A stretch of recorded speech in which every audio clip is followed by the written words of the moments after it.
jaa fil qiraati bil laili situ.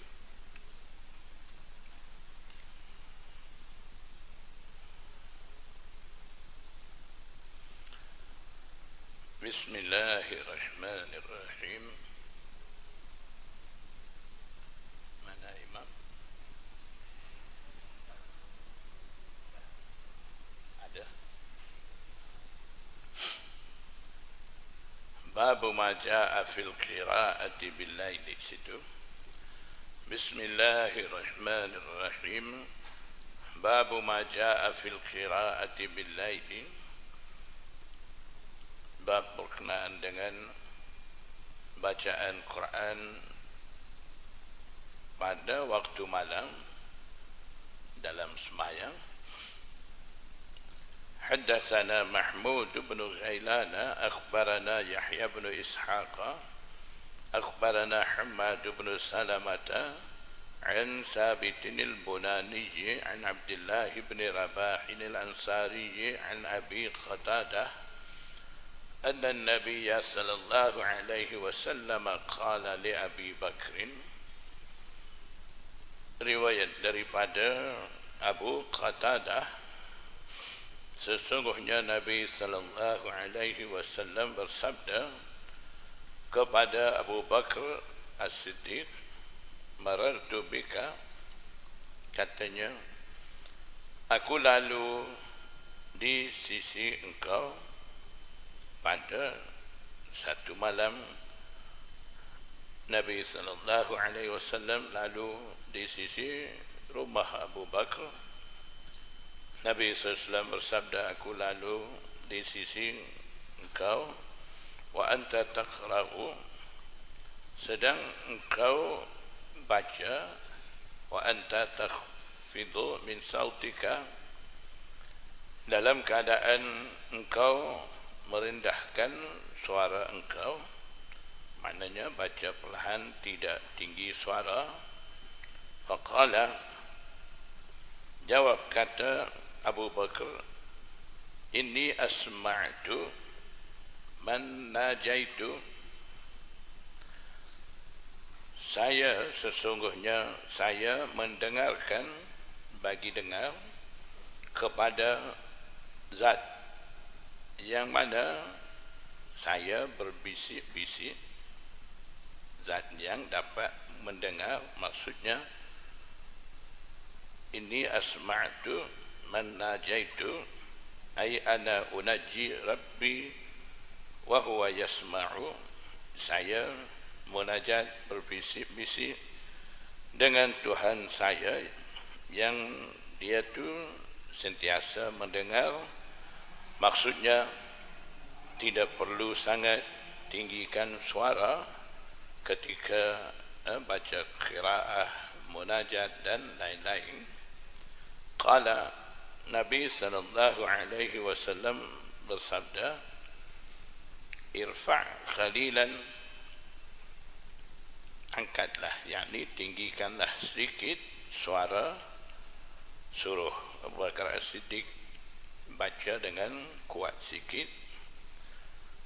Wa qala li Umar, ada ketika Rasulullah SAW lalu berhampiran Sayyidina Umar, Nabi sallallahu alaihi wasallam bersabda kepada Sayyidina Umar, marartu bika wa anta taqra'u wa anta tarfa'u sautaka, aku lalu di sisi engkau sedang engkau baca qiraah dalam keadaan engkau meninggikan suara engkau. Faqala, maka Sayyidina Umar berkata, bagi tahu pada Rasulullah sallallahu alaihi wasallam, inni uqizu ay unabbihu, saya ingin memberi peringatan ataupun saya ingin membangunkan al-wasnana, orang yang masih tidur, wa atradu syaitana, atrada ay ab'ada, dan juga saya hendak mengusir syaitan. qala ikhfid qalilan. Nabi SAW bersabda, perlahankan, rendahkan sedikit suara itu. Jadi maksudnya Nabi sallallahu alaihi wasallam dia mengajar kepada dua orang sahabat supaya buat amalan bacaan qiraah dalam keadaan sederhana, tidak derah sangat, tidak perlahan sangat, baca sederhana. Yang baca perlahan suruh kuat sikit, yang dah kuat Nabi SAW suruh rendahkan sedikit suara. Maksudnya Nabi SAW menghendaki sederhana, i'tidal dalam amal ibadat itu. Wa fil babi an Aisyah wa ummi Hani'in wa Anas wa ummi Salamah wa ibni Abbas. Haddatsana Qutaibah أخبرنا الليث عن معاوية بن صالح عن عبد الله بن أبي قيس قال سألت عائشة. Riwayat daripada Abdullah bin Qais, Abi Qais. Abdullah kata, saya tanya kepada Aisyah radhiyallahu anha, kaifa kanat qira'atun Nabi sallallahu alaihi wasallam bil-laili ay fi qiyamil laili. Tanya kepada Aisyah bagaimana cara bacaan Quran Nabi sallallahu alaihi wasallam pada waktu malam, pada qiyamul lail, sembahyang malam ataupun tilawah pada waktu malam. Adakah Nabi sallallahu alaihi wasallam tilawah qiraah dalam keadaan perlahankan suara ataupun kuat suara? Faqalat, Aisyah jawab kata, kullu dhalika qad kana yaf'alu. Kesemua itu, maksudnya sir dan jahar, semuanya Nabi sallallahu alaihi wasallam biasa melakukan. Rubbama asarra bil qiraati, terkadang Nabi sallallahu alaihi wasallam perlahankan bacaan Quran. Wa rubbama jahara, dan Nabi sallallahu alaihi wasallam terkadang baca qiraah dengan suara nyaring. Jadi hadis ini menunjukkan jahar dan sir, kedua-dua keadaan bacaan qiraah itu harus pada salatul lail, pada sembahyang malam. Dan juga semakna dengan hadis ni, hadis yang dah baca tadi, itu juga menunjukkan mustahab baca qiraah dalam sembahyang malam, tawassut bainal jahri wal israr, sederhana di antara bunyi kuat dan bunyi perlahan. Qala Abu Isa, hadza hadithun sahihun gharibun. Qala Abu Isa, hadza hadithu Abi Qatadah hadithun gharibun wa innama asnadahu Yahya bin Ishaq. Yahya bin Ishaq meriwayatkan secara musnad daripada Hamad bin Salamah. Wa aksarun nasi innama rawaw hadzal haditha an Sabitin an Abdullah bin Rabah mursalan. Kebanyakan orang, yakni ramai rawi, mereka meriwayatkan hadis ni daripada Sabit al-Bunani, daripada Abdullah bin Rabah secara mursal. Maksudnya daripada sanad tu menggugurkan sahabat Abu Qatadah. Jadi mursal maksud di sini mursal sahabi. Mursal sahabi tidak mencacatkan sanad hadis. Mursal menggugurkan sahabat daripada sanad. Bila gugur satu ataupun dua daripada sanad jadi terputus, biasanya akan membawa kepada dhaif. Tapi mursal sahabi tidak menjadi masalah dalam sanad, sebab yang hilang dalam sanad itu adalah sahabah. Kaidahnya as-sahabatu kulluhum adul, sahabat kesemuanya dikira adal siqah, rawi yang dipercayai, tidak perlu petikai apa-apa. Sama ada sesetengah sahabat ni siqah, sesetengah tidak siqah, itu tidak timbul cerita. Sebab tu dalam kitab-kitab jarah ta'dil pun muhaddisin tidak ada seorang pun petikai ataupun berbincang berkenaan dengan sahabat yang mana siqah, yang mana tidak siqah. Mereka tidak sentuh langsung bab sahabah tu. Jadi mursal sani, mursal sahabi diterima sama sekali di sisi muhaddisin. Haddatsana Abu Bakrin Muhammad bin Nafi' al-Basri, akhbarana Abdus Samad bin Abdul Waris an Ismail bin Muslim al-Abdi an Abil Mutawakkil al-Naji an Aisyah qalat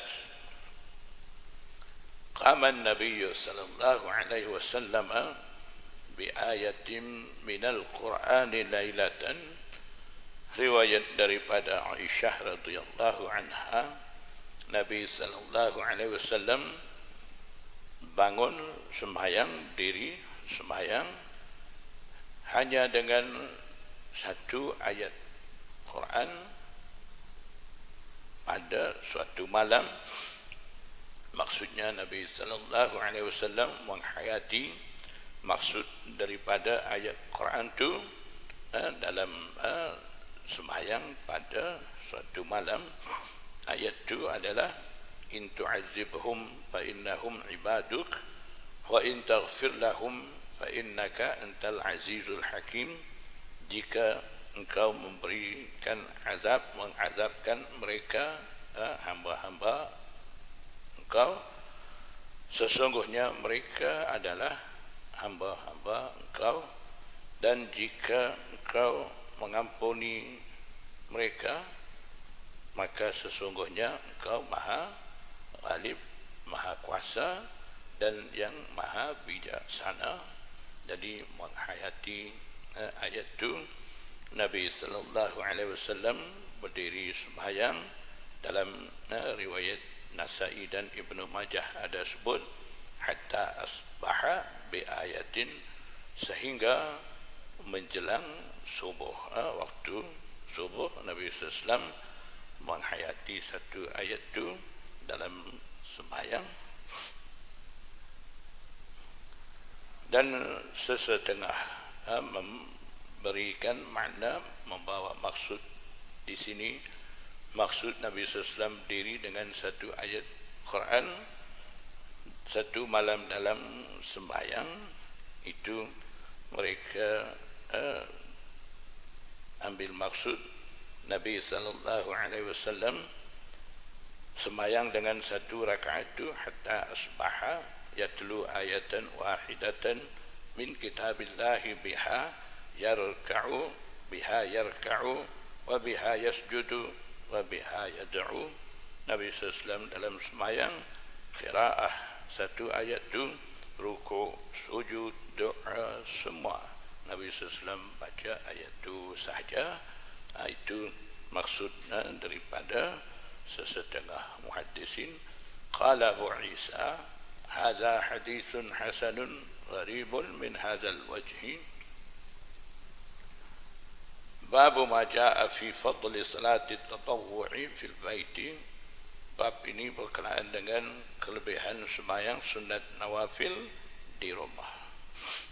Haddatsana Muhammad bin Bashar akhbarana Muhammad bin Ja'far أخبرنا عبد الله بن سعيد بن أبي هند عن سالم أبي النضر عن يسر بن سعيد عن زيد بن ثابت عن النبي صلى الله عليه وسلم قال riwayat daripada Zaid bin Sabit, Nabi sallallahu alaihi wasallam bersabda, afdalu salatikum fi buyutikum, sembahyang kamu paling banyak pahala. Afdal maksudnya aksaru sawaban indallah, banyak pahala di sisi Allah bagi sembahyang kamu adalah fi buyutikum, di rumah kamu, di rumah-rumah kamu. Itu maksudnya sembahyang nawafil, sembahyang sunan itu afdal, sembahyang di rumah. Illal maktubata, malaikan al-maktubah ay al-mafruḍah, sembahyang fardu.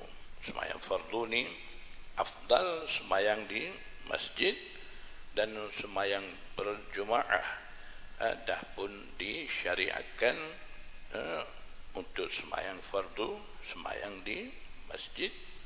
Jadi tepat sembahyang fardu ni di masjid, di situlah lebih afdal berbanding sembahyang fardu di rumah. Sembahyang sunat, sembahyang sunan nawafil, sembahyang di rumah itu lebih afdal daripada sembahyang di masjid. Tapi sembahyang sunat yang dah dijadikan syiarul Islam, lambang agama Islam, seperti sembahyang raya, salatul kusuf, salatul istisqa, itu tidak di rumah, di medan tempat di mana orang ramai boleh himpun. Disebabkan itu juga akan sembahyang dalam jemaah, itu dikecualikan daripada afdalu salatikum fi buyutikum sani.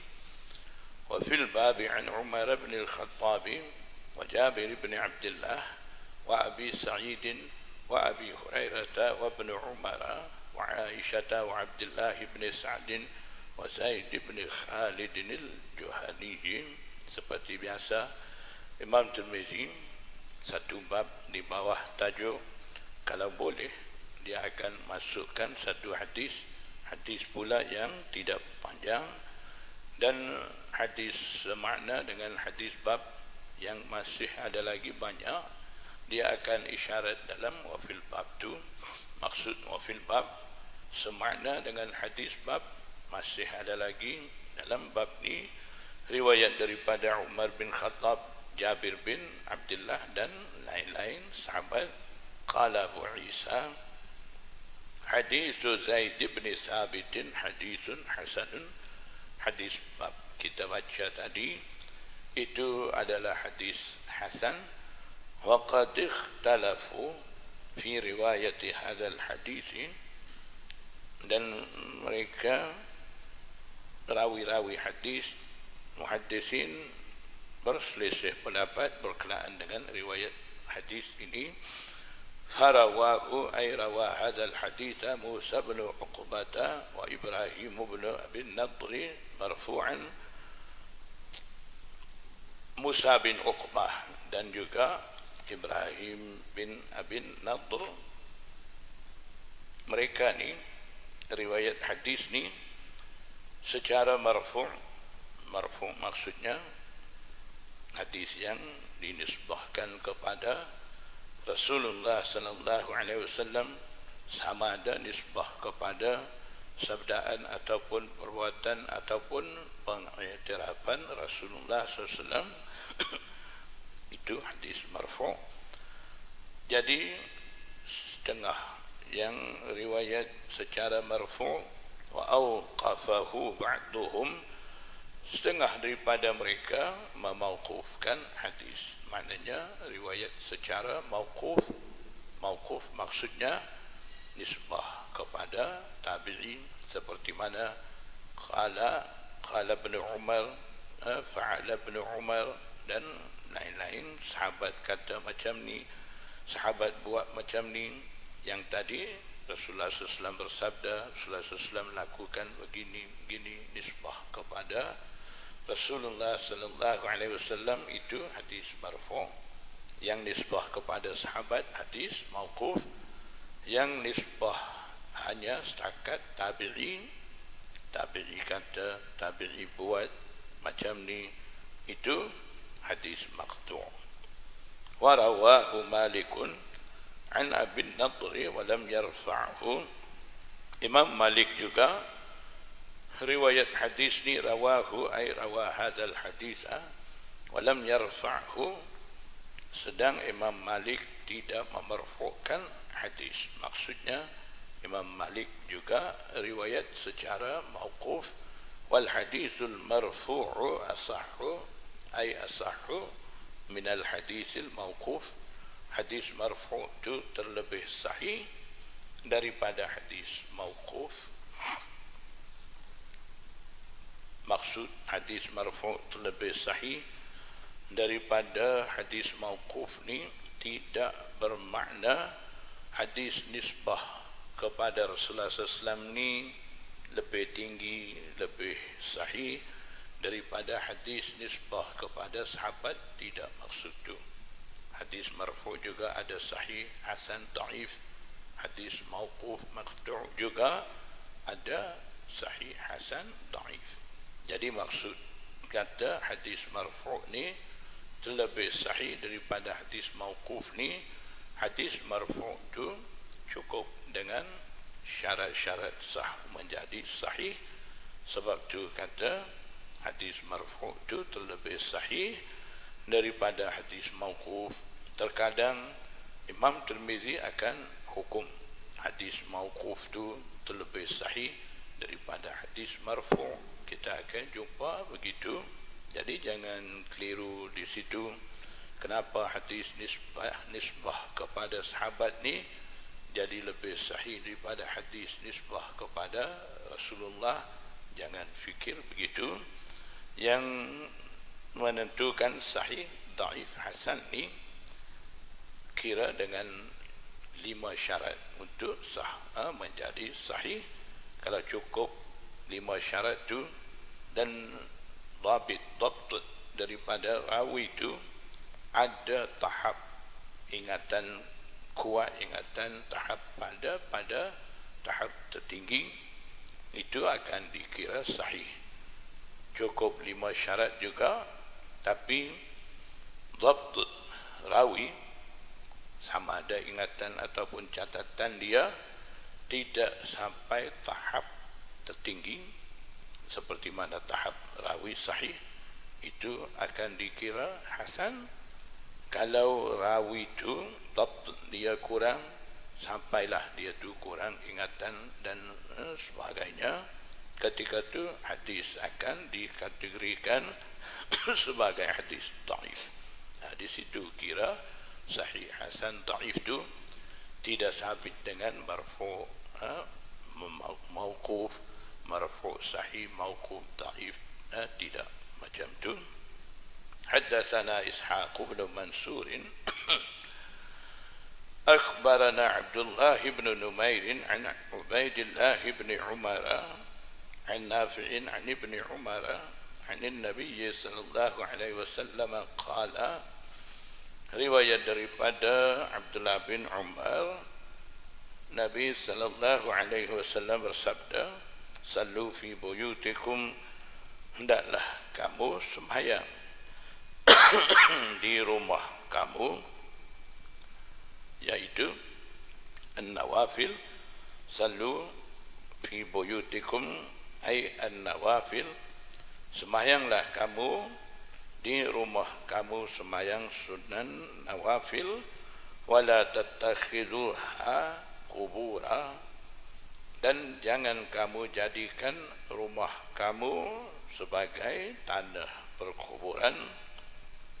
Jadi maksudnya jangan kamu jadikan seperti mana orang yang mati tidak sembahyang di rumah mereka. Itu maksudnya orang-orang duduk dalam kubur, mereka tidak sembahyang di tanah perkuburan mereka. Kalau kita juga tidak sembahyang sunan nawafil, hanya kita sembahyang fardu sunat, sembahyang nafal di masjid, kosong di rumah, tidak sembahyang, tidak baca Quran, itu bagaikan rumah tu bagaikan tanah perkuburan. Jadi sebab tu Nabi sallallahu alaihi wasallam memberi galakan daripada hadis ni supaya menyuburkan rumah kami dengan amalan sembahyang sunan nawafil, dan juga berdasarkan riwayat-riwayat lain Nabi SAW galak juga supaya baca Quran di rumah. Qala Abu Isa hadza haditsun hasanun sahihun. Bismillahirrahmanirrahim. Abwabul witri, babu ma jaa fi fadlil witri, bab berkenaan dengan witir, kelebihan sembahyang witir. Biasanya Imam Tirmizi bila dia mula satu-satu bab, dia akan tulis Rasulullah sallallahu alaihi wasallam.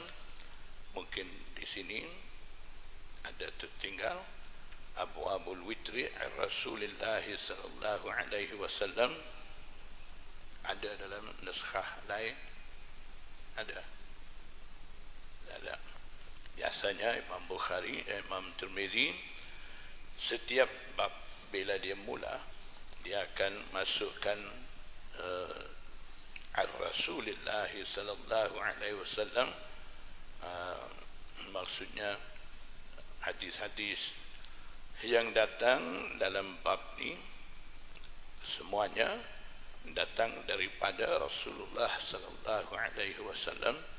Bila mula bab besar, biasanya Imam Bukhari, Imam Tirmizi dia bawa Rasulullah sallallahu alaihi wasallam. Tapi ini masih dalam bab sembahyang lagi. Nanti masuk bab mungkin bab puasa. Imam Tirmizi akan adakan di situ Rasulullah. Di sini tidak ada lagi sebab masih dalam bab sembahyang lagi. Jadi Rasulullah dah Imam Tirmizi masuk pada awal bab sembahyang, Abu salati Rasulullah. Itu maksudnya Imam Tirmizi menghendaki daripada Rasulullah sallallahu alaihi wasallam ni, dia menghendaki ataupun dia isyarat ataupun dia memberitahu hadis-hadis yang dia masukkan dalam kitab Sunan Tirmizi ini, hadis-hadis marfu' saja. Tidak ada hadis mauquf dan tidak ada hadis maqtu'. Jadi kenapa Imam Tirmizi isyarat dengan kalimah Rasulullah begitu? Setiap bab besar, Abu taharati Rasulullah, Abu salati Rasulullah, Abu saumi Rasulullah sallallahu alaihi wasallam, dia sebut begitu. Dia hendak menyatakan ke semua hadis yang dia masukkan dalam Sunan Tirmizi ini hadis marfu' laka, tidak masuk hadis mauquf, tidak masuk hadis maqtu'. Kenapa dia isyarat begitu? Sebab dulu pada Imam Kutubus Sittah, imam hadis dulu, mereka susun kitab-kitab hadis mereka masukkan semua hadis marfu'ah dan asar mauqufah dan juga asar maqtu'ah. Bahkan aqwalus sahabah, fatwa tabi'in, mereka masukkan dalam kitab mereka. Seperti mana kita boleh nampak keadaan itu dalam kitab Muwatta Imam Malik, dan juga kitab Musannaf Ibnu Abi Syaibah.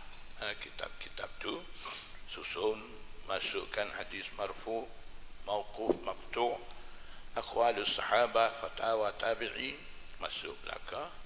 Jadi mai Imam Kutubus Sittah ni mereka azam, mereka mau asingkan hadis marfu' saja. Hadis-hadis hanya yang nisbah kepada Rasulullah SAW dari segi sabdaan, perbuatan dan takrir, pengiktirafan daripada Rasulullah. Mereka azam mau masukkan hadis marfu' saja. Jadi itulah sebab Imam Tirmizi bila mula bab besar, bila berlaku pertukaran bab daripada abwabut taharah kepada abwabus salat, dan setiap abwab itu tajuk satu, Imam Tirmizi akan masukkan Rasulullah itu.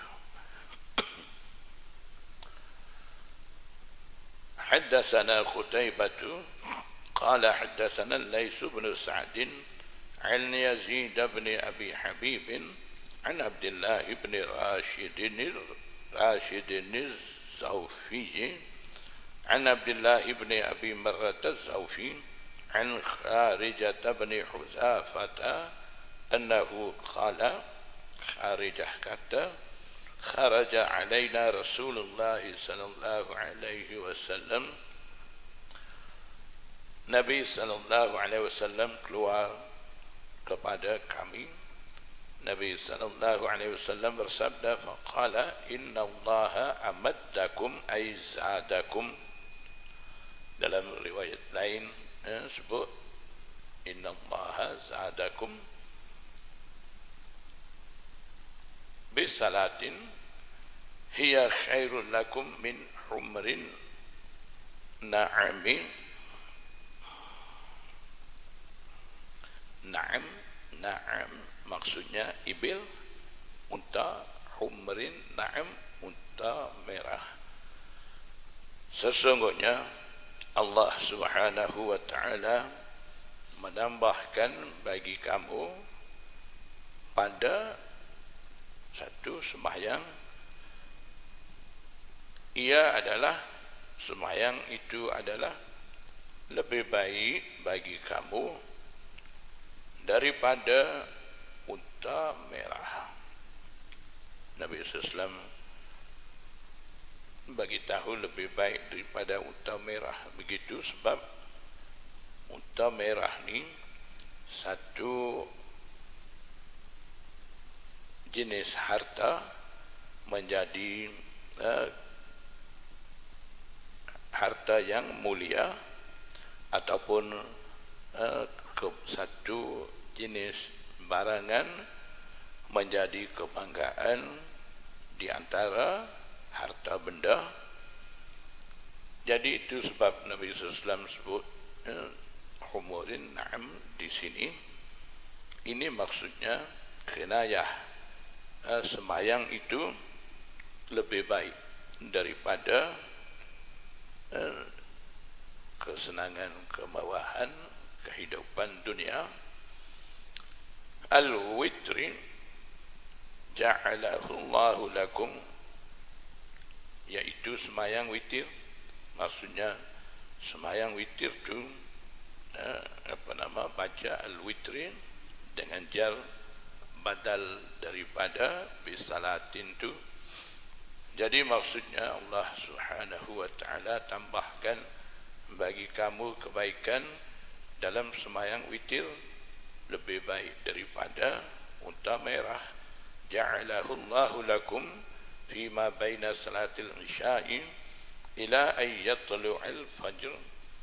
Allah Subhanahu wa ta'ala jadikan ia, tentukan ia witir tu bagi kamu pada masa di antara sembahyang isya hingga terbit fajar, hingga menjelang subuh.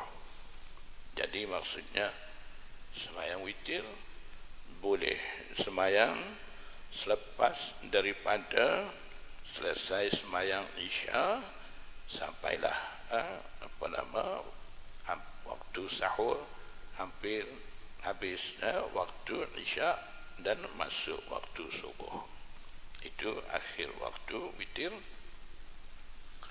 Wa fil babi an Abi Hurairah wa Abdullah bin Amr wa Buraidah wa Abi Basrah sahibin Nabi sallallahu alaihi wasallam qala Abu Isa hadis Kharijah bin Huzafah hadis gharib la na'rifuhu illa min hadis Yazid bin Abi Habib wa qad wahima ba'dul muhaddisina fi hadzal hadis فقال عبد الله بن راشد الزرقي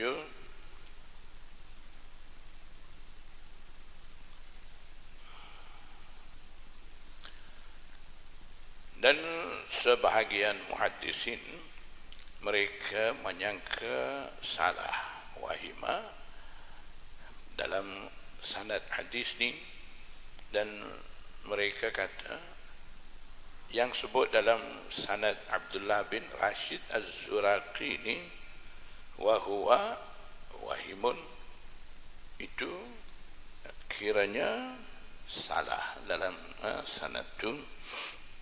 Jadi ada teguran daripada sebahagian muhaddisin berkenaan dengan nama rawi Abdullah bin Rashid Az-Zuraqi di situ.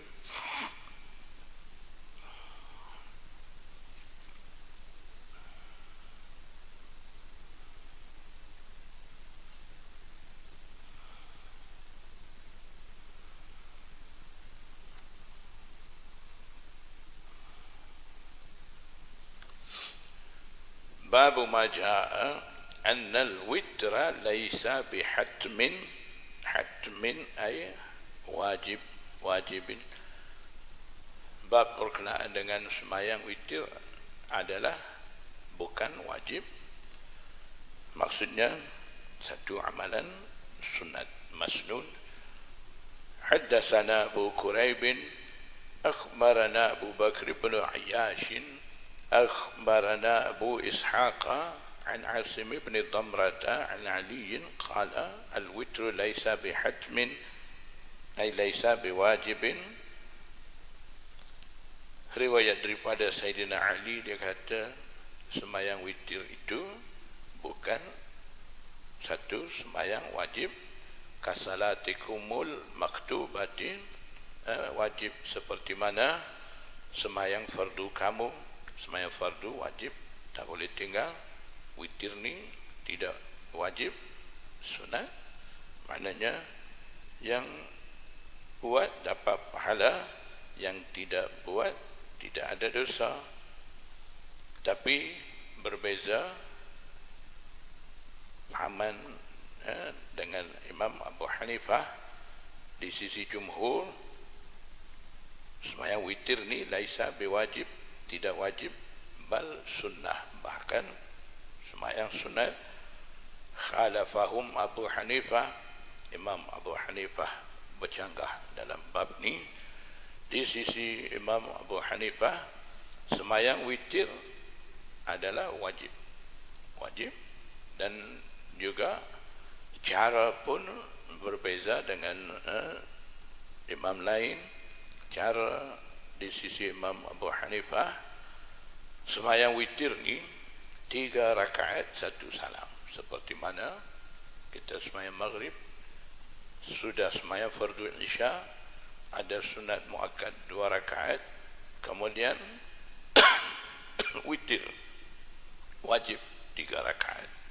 Jadi pengikut mazhab Hanafi, selepas daripada fardu isya mereka akan sembahyang sunat 2 rakaat. Bukan kata witir wajib tu dia buat tidak tinggal, sunat tu pun mereka tidak akan tinggal. Sebab sunat muakkad ni dalam mazhab Hanafi qaribun minal wajib, hampir wajib, tak boleh tinggal. Kalau sunat ghair muakkad, buat dapat pahala, tak buat tak apa. Tapi bila kata sunat muakkad, sembahyang tu sunat muakkad, dalam mazhab Hanafi itu hukum hampir wajib, mesti buat. Kalau tak buat, dosa. Sampailah sesetengah ulama Ahnaf kata, orang seperti itu tidak akan dapat syafaat Nabi. Jadi mereka ambil berat dengan sembahyang sunat muakkad, apalagi dengan wajib. Wajib ni mesti buat di sisi mereka, tidak boleh tinggal. Kalau tinggal, dosa. Tapi wajib di sisi mazhab Hanafi beza dengan wajib di sisi mazhab Syafi'i. Di sisi mazhab Syafi'i wajib fardu sama. Di sisi mazhab Hanafi wajib ni rendah darajat sedikit daripada fardu. Dia ada dua istilah berbeza.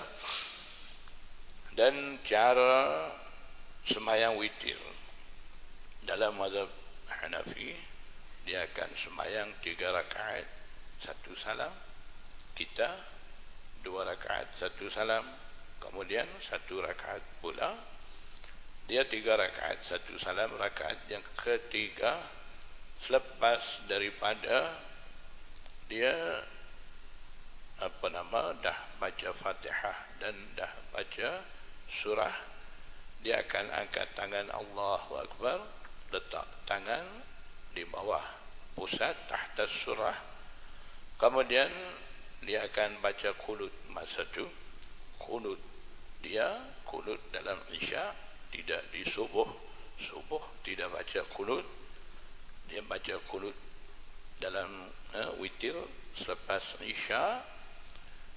Bacanya qabla ruku', sebelum ruku'. Qunut dalam mazhab Syafi'i baca selepas bangkit daripada ruku'. Bacaan doa pun beza. Syafi'i baca Allahumma hdina fi man hadait.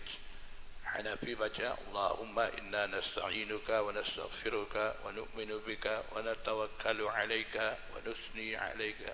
Panjang lagi. Dia punya doa beza sikit. Jadi itulah cara witir dalam mazhab Hanafi. Walakin sanna Rasulullah sallallahu alaihi wasallam, walaupun witir itu tidak wajib, dan akan tetapi Nabi sallallahu alaihi wasallam sanna ay ja'alahu masnunan ghairu hatmin. Nabi SAW jadikan sembahyang witir sebagai sembahyang sunat tapi tidak wajib. Qala Nabi sallallahu alaihi wasallam bersabda, Inna Allaha witrun, sesungguhnya Allah subhanahu wa ta'ala witr ay fardun, tunggal, ganjil. Maksudnya Inna Allaha witrun ay wahidun fi zatihi. Allah subhanahu wa ta'ala tunggal dalam zat dia, tidak menerima, membahagi dan wahid dalam sifat-sifat dia. Tidak ada yang menyerupai dengan Allah subhanahu wa ta'ala. Dan begitu juga witrun wahidun fi af'alihi, wahid dalam perbuatan-perbuatan Allah subhanahu wa ta'ala. Fala syarikalah, tidak ada yang berkongsi dengan Allah ta'ala, dan tidak ada yang perlu bantu kepada Allah subhanahu wa ta'ala. Jadi maksudnya witrun ay wahidun fi zatihi wa fi sifatihi wa fi af'alihi yuhibbul witra. Allah subhanahu wa ta'ala menyukai witr, ganjil, angka ganjil. Fa'autiru, maka hendaklah kamu ganjilkan sembahyang malam tu. Maksudnya sembahyang witir, sembahyang ganjil. Bila sembahyang malam, sembahyang tahajud dan lain-lain, 2 rakaat. Akhirnya bila nak sudahi dengan rakaat mufradah, satu rakaat. Jadikan semayang tu ganjil, witr. Fa'autiru ya ahlal Qur'ani, ya ahlal Qur'an ay ayyuhal mu'minuna bil Qur'an, wahai orang yang beriman dengan Al-Quran, hendaklah kamu ganjilkan semayang malam tu dengan satu rakaat witir. Wa fil babi an ibn Umar wa ibn Mas'ud wa ibn Abbas qala Abu Isa hadithu Ali hadithun hasanun wa rawa Sufyan ats-Tsauri wa ghairuhu an Abi Ishaq an Asim ibn Damrata an Ali qala al-witru laysa bihatmin ay laysa biwajibin كهيئة الصلاة المكتوبة ولكن سنة سنها رسول الله صلى الله عليه وسلم. Witir bukan wajib seperti mana sembahyang fardu, dan akan tetapi witir adalah satu amalan sunnah yang mana Rasulullah SAW sunnatkan ataupun anjurkan melakukan sembahyang witir itu. Haddatsana bidzalika Bundarun akhbarana Abdurrahman ibn Mahdi an Sufyan wa hadza asahhu min hadits Abi Bakr ibn Ayyash. Dan ini maksudnya sanad hadis Bundar Abdurrahman bin Mahdi an Sufyan ni, sanad ni terlebih sahih daripada sanad hadis Abi Bakr bin Ayyash, iaitu sanad hadis bab. Jadi kita tengok balik sanad hadis riwayat daripada Sayyidina Ali diriwayatkan oleh Abu Bakr bin Ayyash. Di situ Imam Tirmizi menghukum hasan. Kemudian dia bawa sanad Bundar akhbarana Abdurrahman bin Mahdi an Sufyan ni, dia kata sanad ni terlebih sahih. Ini satu adat ataupun uslub Imam Tirmizi. Dia bawa hadis dalam sana sebagai sanad hadis bab tu, dia akan bawa sanad dianggap terbaik di sisi dia, dan sekiranya sanad hadis tu hasan ataupun dhaif, dia akan bawa sanad lain yang menyokong, membantu kepada sanad hadis bab tu. Cara dia bawa begitu nak bagi ada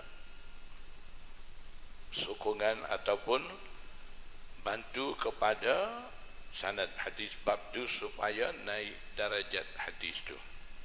Kalau hadis tu dia masuk pada hadis bab dhaif, dia akan bawa mai hadis lain hasan ataupun sahih menyokong kepada sanad hadis bab tu. Dengan cara tu sanad hadis bab asalnya dhaif akan naik darajat hasan li ghairihi. Kalau hasan li ghairihi akan naik darajat hasan li zatihi. Kalau hadis sanad hadis bab tu sahih, dengan adanya sokongan tarik lain, sanad hadis bab tu akan jadi asah daripada sahih, asah terlebih sahih. Jadi daripada situ kita boleh faham uslub Imam Tirmizi. Bahkan ke semua muhaddisin, mereka menghendaki hadis-hadis ni naik darajat, daripada hasan naik jadi sahih li ghairihi, daripada sahih terlebih sahih, daripada dhaif naik darajat jadi hasan li ghairihi. Dengan cara tu hadis dhaif juga tidak ketinggalan daripada beramal dan mengambil hukum daripada hadis dhaif yang dah naik darajat hasan li ghairihi itu. Jadi itu cara berbeza dengan kita sekarang. Kita mau hadis sahih, daif kita mau singkir, bahkan kita samakan hadis daif dengan hadis maudhu palsu. Itu kaedah sendiri, bukan kaedah muhaddisin. Kaedah muhaddisin disepakati itu adalah apabila hadis daif, daif tidak daif jiddan, bila ada tarik lain sokong kepada tarik daif tu, daif sani akan naik darajat hasan li ghairihi. Ketika tu daif naik darajat sani, boleh beramal dalam fadail amal, yu'malu wa yuhtajju fil ahkam, dalam hukum ahkam pun boleh jadikan hadis hasan li ghairihi itu sebagai dalil bagi hukum. Itu perlu kita ambil kira. Jangan kita abaikan usul dan kaedah-kaedah dah diasaskan oleh jumhur muhaddisin mu'tabar. Jangan kita bawa kaedah sendiri sewenang-wenang, kita mau singkir hadis-hadis daif. Imam Tirmizi dia tahu dalam satu-satu bab ni hadis daif pun dia tahu, hadis sahih pun dia tahu. Kalau dia pilih masuk hadis sahih sebagai hadis bab, apa salah? Dia boleh buat, tapi dia tidak bawa cara tu. Dia pilih masuk hadis daif, kemudian dia adakan hadis sokongan kepada daif tu. Dengan cara tu mau bagi naik darajat hadis tu supaya boleh beramal, berhujjah dengan hadis tu. Jadi cara muhaddisin mu'tabar zaman dulu, mereka menaikkan darajat hadis. Cara kita sekarang ni turunkan darajat hadis. Hadis daif usaha jadikan sama dengan hadis palsu, kemudian tolak. Kalau hadis daif tu, misal kata hadis yang benar-benar Rasulullah SAW bersabda, jadi daif ni disebabkan sanad terputus, daif, rawi kurang ingatan, daif, catatan tidak kemas, daif, ittisalus sanad, adlur rawi, tabtur rawi. Tiga syarat tu ada pada sanad. Bila sanad tu bermasalah, kira sanad tu daif, boleh jadi matan hadis tu Rasulullah SAW bersabda, sebab semakna dengan hadis daif tu masih ada lagi sanad lain sahih dalam bab tu.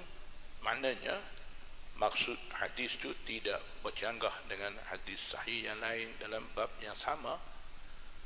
Kalau kita tolak hadis tu kerana daif, sanad tu tertolak hadis Rasulullah SAW, itu kita perlu hati-hati. Kadang-kadang hadis tu daif di sisi seseorang muhaddis, tidak daif pula di sisi muhaddisin lain.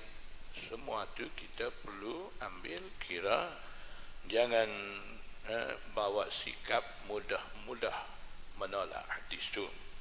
Kita nak amal Quran sunnah, khabar-khabar, kita jadi orang menolak hadis daif. Menolak hadis dengan cara singkirkan hadis daif melalui cara samakan hadis daif dengan hadis palsu. Itu tidak adil dan dikatakan khianah, tidak amanah ilmiah.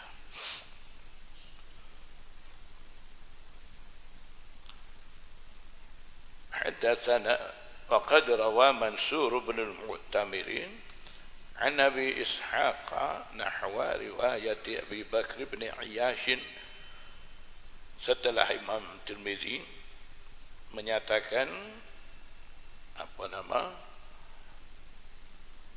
hadis yang datang sanad Bundar Abdurrahman bin Mahdi Sani terlebih sahih, terlebih rajih ataupun kurang kedaifan, berbanding dengan hadis Abi Bakr bin Ayyash, hadis bab tu dia tambah lagi satu sokongan, iaitu Mansur bin Mu'tamir juga riwayat hadis ni daripada Abi Ishaq.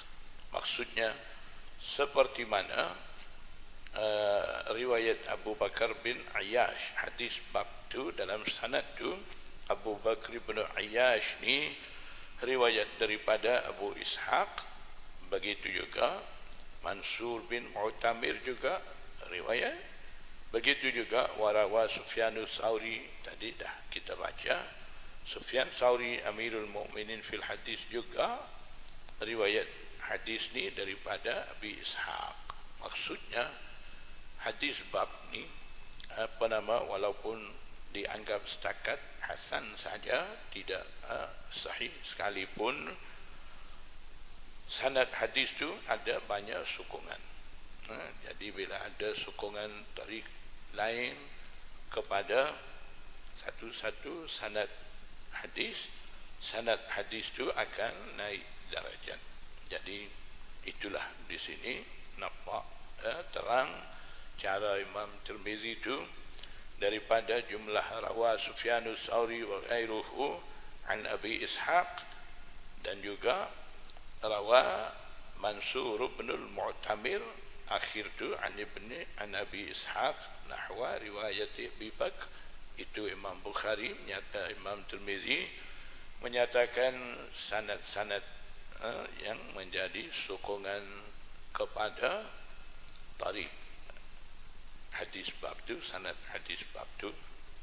Jadi itulah muhaddisin kata kaidah al-hadisu yuqawi ba'daha ba'da. Hadis-hadis ni menguatkan satu sama lain. Jadi bila menguatkan hadis hasan, dia akan naik darajat lebih tinggi daripada hasan. Bila menguatkan kepada hadis dhaif akan naik kepada darajat hasan li ghairihi. Itu cara terbaik dipilih oleh muhaddisin, dan tidak timbul masalah singkirkan hadis-hadis Rasulullah SAW dengan cara mudah. Allahu a'lam. Kita sambung insya-Allah.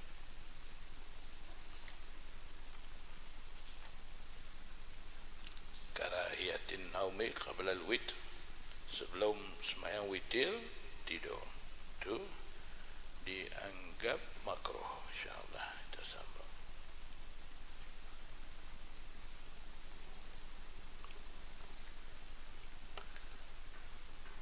Bukhari nak baca bab apa terlupa, nak sambung tu, nak baca bab Bukhari, cuba tengok nak sambung.